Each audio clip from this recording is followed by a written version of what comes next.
In-person meeting planning can be a lot to manage, but that's where Troop Planner comes in. From organizing an executive offsite, department meeting, or team retreat, Troop Planner is built to make life easier for busy assistants like you.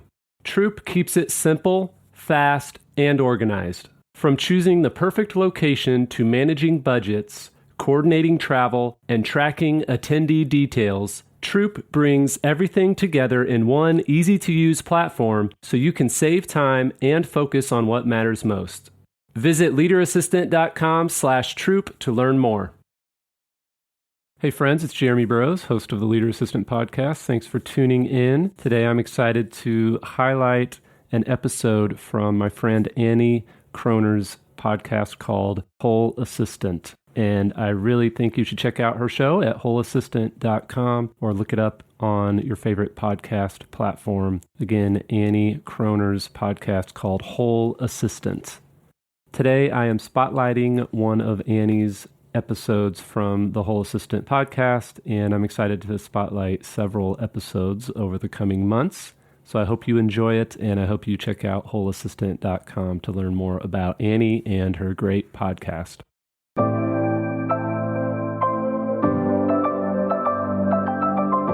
The Leader Assistant podcast exists to encourage and challenge assistants to become confident, game-changing leader assistants.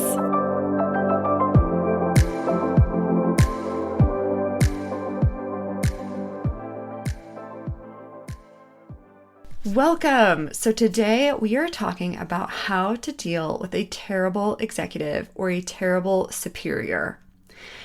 So I really like to keep things on this podcast really positive. And as a coach, it is my job to hold space for people. It is my job to remain neutral for people. It is my job to reflect back certain thoughts and feelings to people. And I just thought it would be worth tackling this topic, even though it's not exactly a savory topic. It's not exactly a positive topic like I typically do.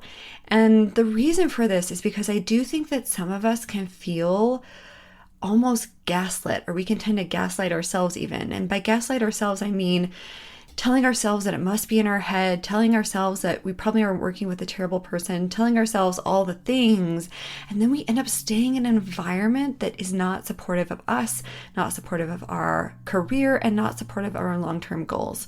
So I just wanted to talk about this topic in the off chance that you yourself are dealing with a terrible executive. So I'm just going to kind of name some behavior of terrible executives that I have actually walked clients through in the past. I also just want to say that I am by no means a mental health expert. I'm by no means a mental health professional. I'm not a trained or licensed therapist. Therapy and coaching are very different things.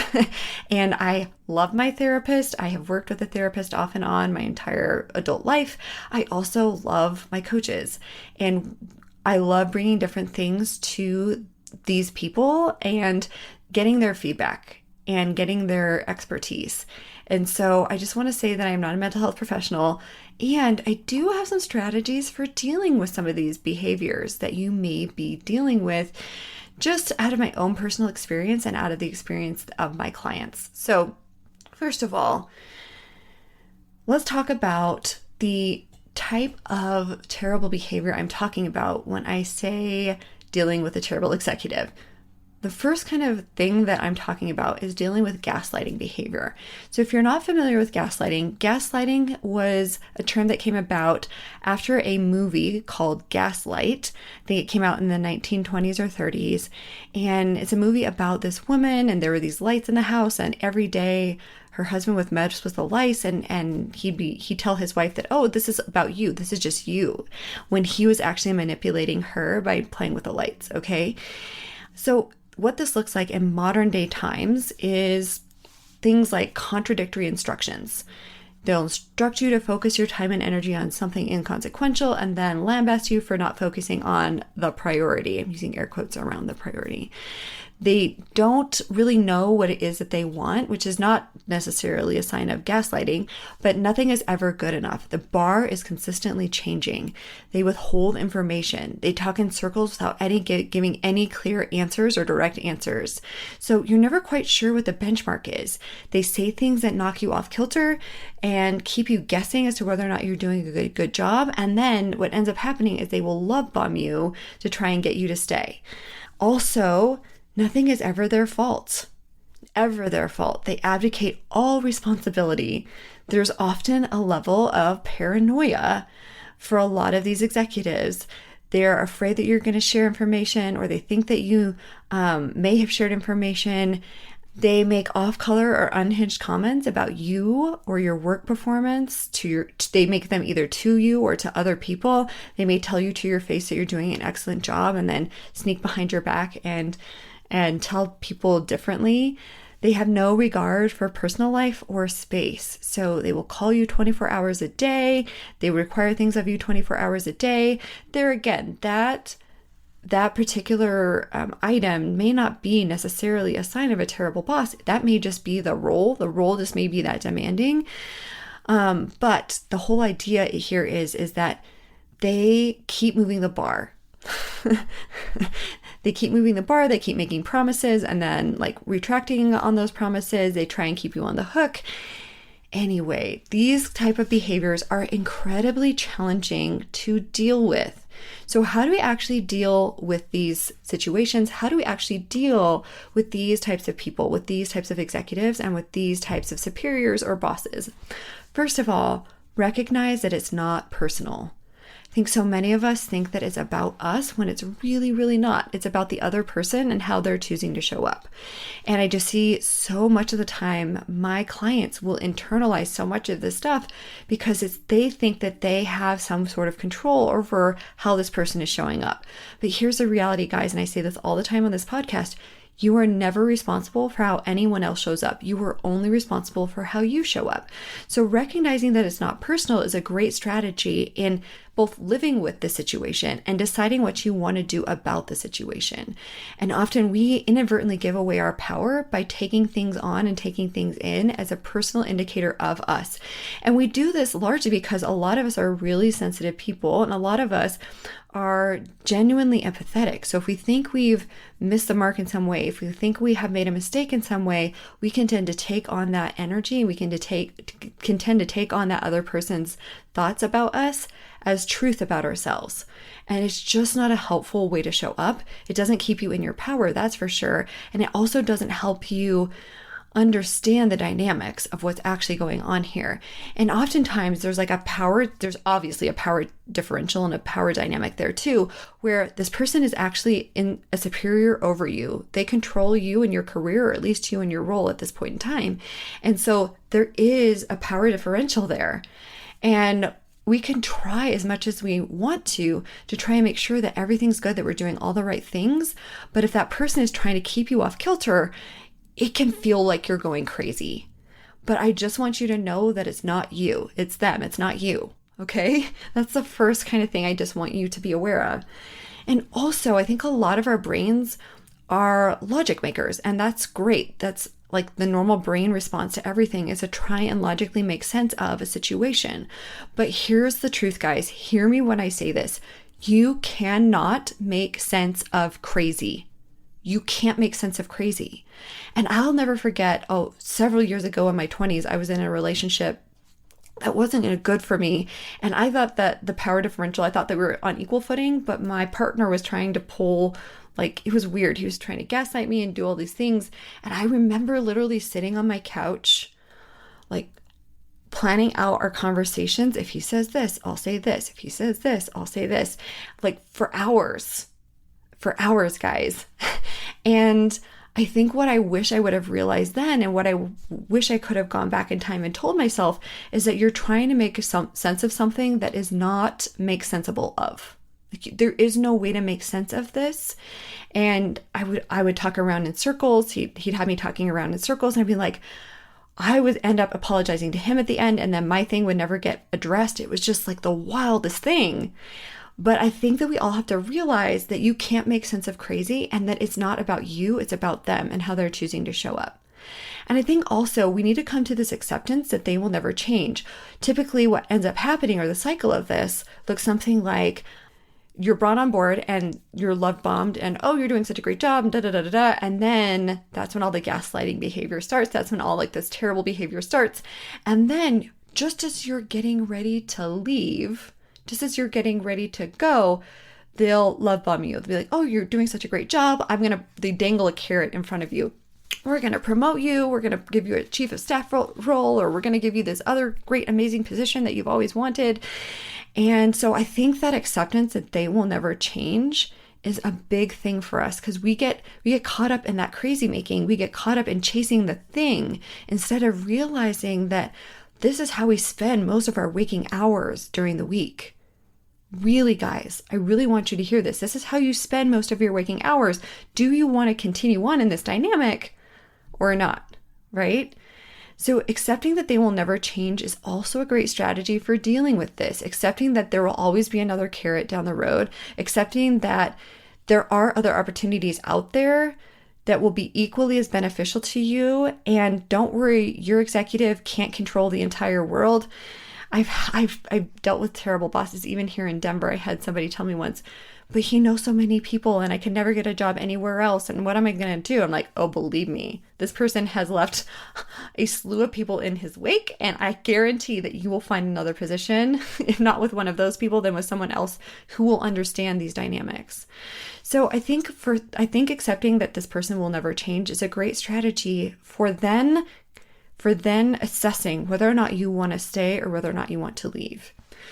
My fourth strategy for dealing with this sort of situation or these types of people is to protect yourself. You need to set healthy boundaries for yourself. And if you feel like you can't set healthy boundaries, like if you feel like you have to go out to drink with your executive, or you feel like you have to go do A, B, and C for your executive, that is a big red flag. Set those healthy boundaries. Say no when you need to, and release the idea that you need to control whether or not you keep this job. This job is not the only job out there. And I can guarantee that there's another job right around the corner that will benefit you even more and that will help you achieve your goals as an administrative professional or in your career goals even more. And then also document. Document every interaction that is off color. Document every interaction that has you kind of given the side eye. Document every interaction where the person is unhinged or makes a comment about your performance or says something about you to other people. Document. You have to protect yourself. Set those healthy boundaries and document everything. Even if you don't have an HR department in your office space, which it's alarming to me how many places do not actually have HR in coaching executive assistants. And then in my own personal world as well, working for small organizations, often there's one HR person who is not actually trained as HR, but they just kind of fill that function of HR. And it can be a real challenge, but documenting everything will protect you because you can always refer back to your accounting of everything and the dates and the times and all of that in case you actually need to take it to court. In case anything gets litigious, you actually are documenting everything. And then always, my number one tip for how to deal with this is to get a therapist. Get a therapist, guys, because you're going to need someone who is equipped to be able to see those dynamics and to be able to point them out to you in a way that only a trained therapist can. Okay. Now, a coach can come alongside and support as well. We can talk about how you're going to show up for the situation, what you're going to do next, all of those things. But having a therapist can be super helpful in kind of unraveling what's happened in your past that has led you to where you are today, and also unraveling this person's behavior. Okay. So both can be helpful in a situation, but definitely get a therapist if you find yourself dealing with like one of these really interesting personalities, like narcissistic personality or whatever you think is going on. Getting a therapist can be immensely helpful. And now I'm just going to kind of make a case for leaving your role, because I do think that often we stay in positions a lot longer than we should. And I think we're kind of doing this either out of loyalty to our executive or out of loyalty to people to report up to us or out of loyalty for colleagues and coworkers, right? We don't want to leave these other people with this person without you there to kind of protect them, to kind of watch over everybody, to kind of make sure everybody's okay. And I just want us to be aware of the fact that we often stay in these situations for a longer period than we should have, okay, than is healthy for us to. And we often do it out of loyalty, if not for your executive, then for other people. So my first kind of strategy for leaving is to recognize if you're doing this, recognize if you're being so loyal to everyone else. And I would encourage us all to be loyal to ourselves first. Over this last year, I have been privy to lots of friends being let go in their roles. I've been privy to lots of clients being let go in their roles. And one thing has stood out to me, and that is that your company will always act in its best interests, always. So when it comes to choosing between you and your executive, chances are, unfortunately, because your support staff, that the company will always, always, always choose the executive, because the executive is more often than not the highest value add to the company. Or the executive is literally the CEO or the founder or the lead investor or the lead person of the company. Like, the company was built around your executive. So your company will always act in its best interest first. And as much as we like to think that it will be otherwise, more often than not, it's not. So when it comes to looking for a new position, when it comes to looking for a new role that may be a better fit for you, that may not be quite as a terrible of an environment, that may not be quite as toxic for you, always be loyal to yourself first. And here's the deal. Even with your colleagues and coworkers, you are laying the foundation and setting the example that it is okay to leave. I really want you to be the ones to set the standard in your office environment. If you work in one of these toxic work environments where it comes from the top down and people are being mistreated, you leaving could set the precedent, could give someone else permission to make the leap and move on in their professional life. Okay? So I just want to make you aware of these dynamics in case you want to leave.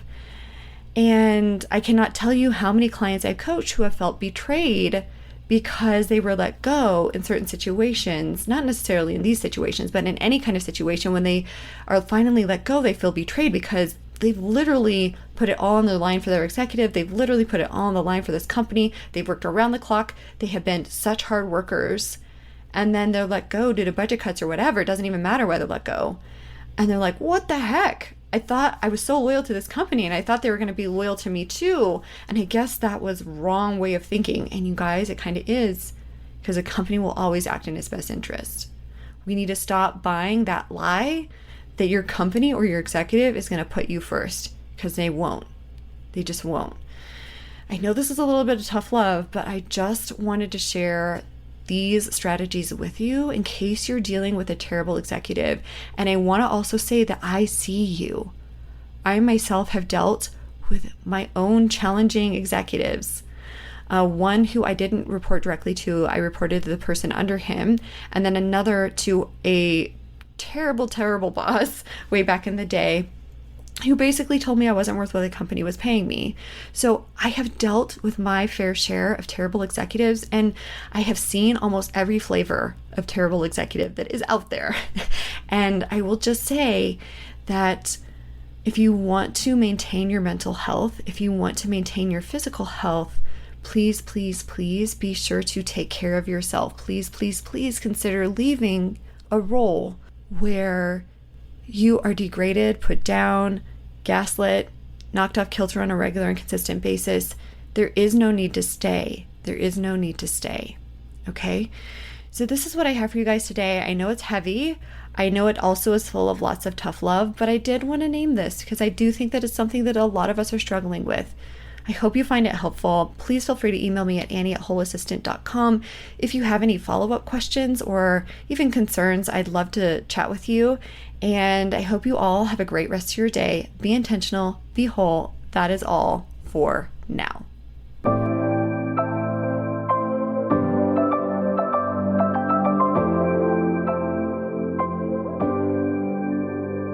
Please review on Apple Podcasts.